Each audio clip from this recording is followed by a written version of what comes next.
Muy buenos días, tardes y noches, compañeros, licenciada y mundo. El día de hoy nosotros somos el grupo número 6 de la clase de Derecho Romano.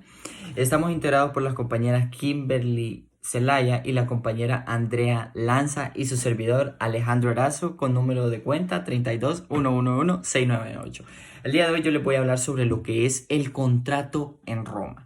El contrato en Roma o contractus fue una de las principales fuentes del derecho romano y se define como el acuerdo de voluntades entre dos o más personas para crear una o varias obligaciones entre ellas. Es así como un pacto entre dos personas que cuentan con la ética contractual que se va a encargar de que ambas personas reciban el mismo requisito y el mismo beneficio que se pacta en la ley o en el acuerdo pactado entre ellos dos. En el derecho romano, el contrato debía ser sancionado y regulado por la ley. Para que ésta tenga validez, es necesario que cumpla con requisitos mismos que la ley otorga, siendo que existan sujetos entre ellos, tenga el consentimiento, objeto, causa y forma. 4 requisitos: objeto, causa, consentimiento y forma. Los sujetos son la parte fundamental para que un contrato nazca, ya que sin los sujetos que quieran formar un acuerdo, no puede haber un contrato, ya que se necesita de ambas partes. La persona que goce en este contrato, las personas que gocen de capacidad jurídica puede ser involucrada en un contrato. ¿Quiénes son esas personas? Son el acreedor y el deudor. Cuando no carece de lo que es una enfermedad, prodigalidad, incapacidad por disposición legal, cuando no carezca de una edad en la cual se limite de sus capacidades. Se clasifican tanto en sujeto activo como o acreedor, a quienes la persona que tiene derecho a la conducta del sujeto pasivo o del sujeto deudor. ¿Y quién es el deudor? Aquí encontramos la otra parte del contrato. Encontramos al deudor, que es la persona que tiene derecho jurídico de cumplir con la obligación que se pactó con el acreedor. En este caso, en los contratos también existe una tercera persona. ¿Quién es esa tercera persona? Es la que podría venir a intervenir en el negocio jurídico, siempre y cuando, este es un dato muy importante, que siempre y cuando tenga capacidad jurídica. Como tercera persona, es también el representante. En aquella época, en el tiempo romano, se inmiscuía de manera directa o indirectamente en la obligación. O sea que la tercera persona podríamos estar diciendo que es en este caso los avales hoy en día. Las personas que si usted no cumple con su requisito, que si usted no cumple con su deuda, que si usted no cumple con lo que usted pactó, con lo que usted está obligado a realizar, ya sea por un acto de pactado, por un contrato, usted tiene que hacerlo. Y si no, se miraba en vista de lo que eran los avales. O sea, el aval se encargaba a la tercera persona. Así que podemos ver que era muy complicado ser una tercera persona en un contrato en estos tiempos. Y hasta inclusive en estos tiempos, si mi familia tiene una deuda y yo sirvo de aval y mi madre no puede pagar, o un tío, o tal vez mi mejor amigo, me va a tocar pagar a mí la deuda de él, ya que yo soy la tercera persona. Espero que haya quedado clara la tercera persona. Ahora bien, para hablar sobre los contratos en Roma, les voy a explicar un ejemplo, un tipo de contrato. En este caso tenemos lo que es el contrato formal, que a diferencia de la regla general de la libertad de forma, que básicamente dictamina que es un principio recogido en el Código Civil, conforme a los cuales los contratos serán obligatorios, cualquiera que sea la forma en que se hayan celebrado, siempre que en ellos concurran las condiciones esenciales para su validez. Ok, principio recogido en el Código Civil, como decíamos, debe celebrarse en la modalidad determinada por la ley. El contrato formal debe celebrarse de la modalidad determinada por la ley. Son contratos formales los previstos en el artículo 1280 del Código Civil, como las capitulaciones matrimoniales o el poder para pleitos, que deben ser otorgados. En este caso, las capitulaciones matrimoniales, los contratos formales, no son más que nada los contratos que se encargan o que tienen el poder para resolver pleitos, ya sean capitulaciones matrimoniales, como lo dictamina la definición, o en este caso son los que se utilizan para resolver un problema entre ambas partes de una forma formal, más formal, o sea, pleitos, matrimonios mancomunados, etcétera. ¿Cómo deben ser? Deben ser otorgados en documentos públicos y otros como la hipoteca o como la donación de muebles, que también son tipos de ejemplos en los cuales se puede utilizar un contrato formal. El contrato formal es el que para ser válido necesita cumplir, además con los tres requisitos antes mencionados, consentimiento, consentimiento, objeto y causa. También contamos con el cuarto requisito, que es el de la forma, naturalmente escrita. ¿Pero qué existe o qué viene a ser este cuarto requisito? En estos supuestos no hay contrato sin forma. Este da el ser al contrato. La forma es un requisito, le da la forma al contrato. Sin una forma como tal no existe un contrato. La forma es un requisito o esencial, a diferencia de los demás contratos no formales, en los cuales la forma de garantizar su existencia es en todo caso un requisito o medio aconsejable de garantizar su existencia. De ahí que los primeros se denominan también contratos solemnes. Muchísimas gracias, licenciada, compañeros, mundo. Los dejo con mi compañera. Gracias. Buenas tardes, mi nombre es Andrea Lanzo. Yo les voy a hablar de los contratos nominados y los contratos innominados. El contrato nominado cuenta con una regulación propia en la ley y que logra establecer sus características generales y principios de su régimen jurídico. Generalmente hacen referencia al Código Civil y cuentan con una individualidad acusada y por lo mismo con un nombre y una reglamentación legal. Uno de los tipos de contratos nominados son el arrendamiento, dirigido a permitir a una persona distinta al propietario el uso y goce de una cosa a cambio de un precio que puede ser amonerado, es decir, que se puede pagar con dinero. El comodato, contrato por el cual se concede el uso de un cuerpo cierto sin contraprestación. Y el mutuo, se otorga el goce de un capital o de otras cosas fungibles. Contratos innominados. Los contratos innominados hacen referencia a cuando una persona se encontraba dispuesta a prestar ciertos servicios a cambio de que la otra persona se comprometiera a pagarlos, pero no podían ser pagados con dinero porque si no iban a ser considerados arrendamiento. Entonces tenían que ser pagados con algo del mismo valor. Uno de los tipos de contratos innominados son la permuta. Se considera un trueque de una cosa por otra. Es decir, yo doy un terreno y la otra persona me tiene que pagar con algo, con un objeto que sea del mismo valor que ese terreno. Pacto de socios. No cuenta con la ayuda del Código Civil ni con el Código del Comercio, pero es válido porque ambas partes han llegado al mismo acuerdo, a un acuerdo mutuo y lo han firmado. Entonces es válido. La transacción. Se considera un negocio complejo de pacto y estipulación. La Constitución cuenta con el dote, con la obligación de restituirla al momento de término de matrimonio. Algunos elementos de los contratos nominados son los sujetos, capacidad, consentimiento, objeto y causa. Los sujetos son las personas que intervienen en el contrato, ya sean las dos personas que están formando parte del contrato y las que están ahí intermediarios para poder realizar que ese contrato sea legal. Capacidad, medida de aptitud de ser el titular de los derechos y obligaciones. Consentimiento, hacer una cosa de acuerdo a la prestación. Objeto, es el negocio jurídico que se da en el contrato. Y las causas es el beneficio que obtiene la parte, es decir, es el beneficio que obtienen ambas partes. Características. No cuentan con nombre específico y se apartan del derecho clásico. Muchas gracias.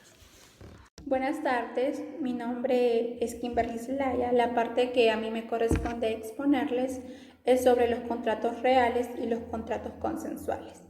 Los contratos reales son aquellos que son perfeccionados cuando el acuerdo entre las partes va seguido de la tradición de ciertas cosas entregados por el que se hace acreedor al que se obliga como deudor.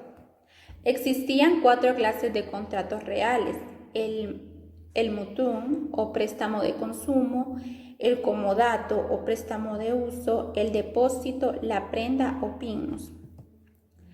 El mutuum o préstamo de consumo es un contrato por el cual una parte transfiere a otra la propiedad de cierta cantidad de cosas que se aprecian por la cantidad, por el peso o por la medida, con la obligación de restituir a cabo de cierto tiempo la misma cantidad de cosas de la misma especie y calidad. Este era aplicado tanto a los ciudadanos como a los peregrinos.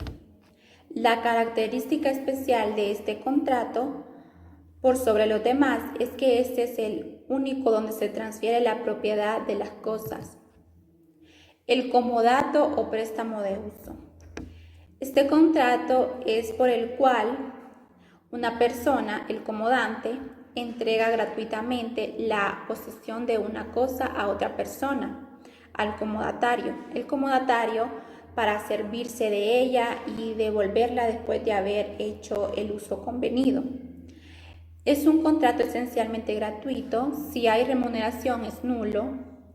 Tiene lugar mayormente en las cosas muebles y ellas no deben consumirse por el uso. El depósito. El depósito es un contrato por el cual una persona, el depositante, entrega una cosa a otra persona, al depositario, la cual se obliga gratuitamente a guardarla y devolverla al primer requirente. El depósito tiene lugar en las cosas muebles, no importa su naturaleza, fungible o no fungible, ya que el depositario no tiene el derecho de usarlas o consumirlas, solamente de guardarlas y devolverlas al depositante. El depositante responde por todos los gastos que haya hecho el depositario para la conservación de la cosa o de daños y perjuicios que la cosa ocasionara al depositario. La prenda o pinmus es un contrato por el cual un deudor o un tercero entrega una cosa a un acreedor para servirse de su crédito con cargo para este acreedor de restituirla después de haber obtenido el pago de la obligación.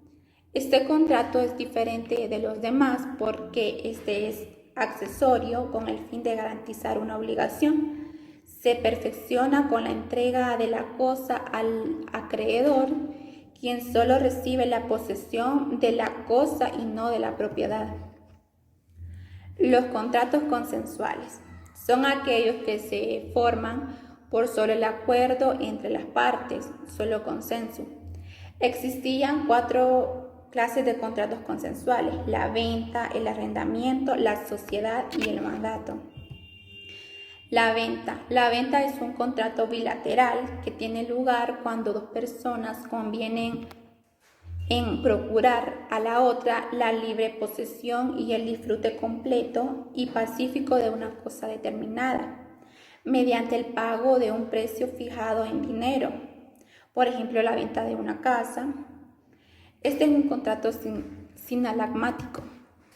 Son obligaciones del vendedor entregar la posesión de la cosa, entregándole todos los derechos que sobre ella posee, garantía contra la evicción, responder por los vicios ocultos de la cosa, y las obligaciones del comprador son pagar el precio convenido, recibir la cosa comprada, reembolsar al vendedor los gastos que haya hecho por la conservación de la cosa.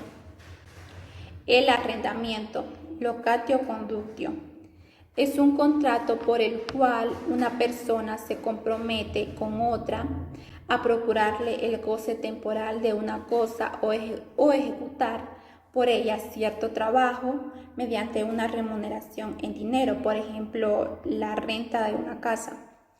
Los romanos distinguieron 2 clases de arrendamiento: de cosas, locatium renum, y de servicios, locatio operarum.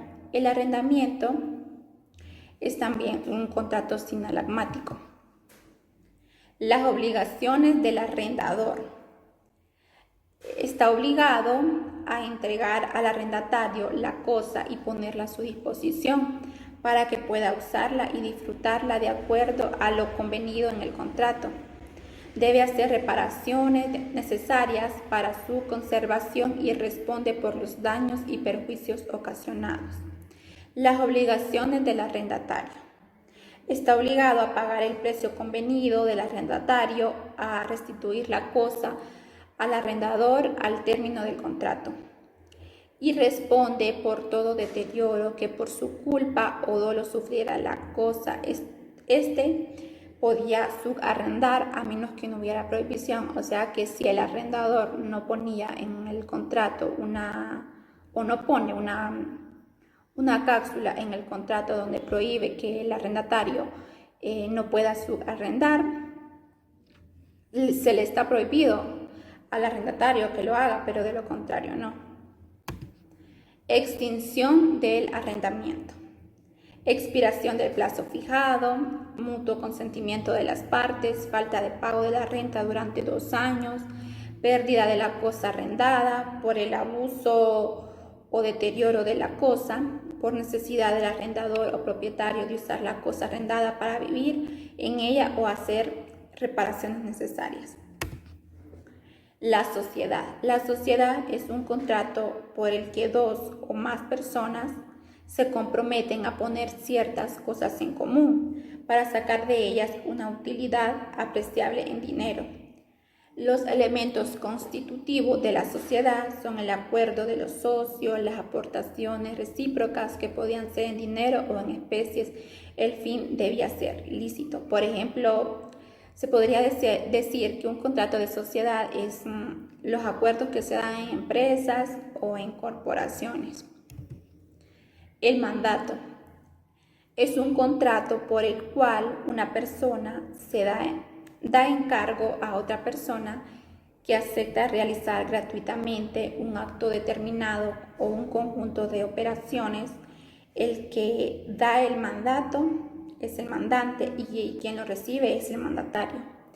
Este contrato era utilizado por personas impedidas por enfermedad o por ausencia.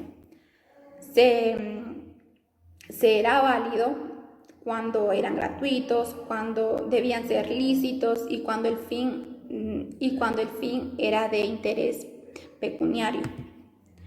La extinción del mandato por el cumplimiento de su objeto, por imposibilidad de cumplimiento, por mutuo consentimiento, por la revocación de parte del mandante o renuncia del mandatario, por la muerte o por el vencimiento del término. Muchas gracias.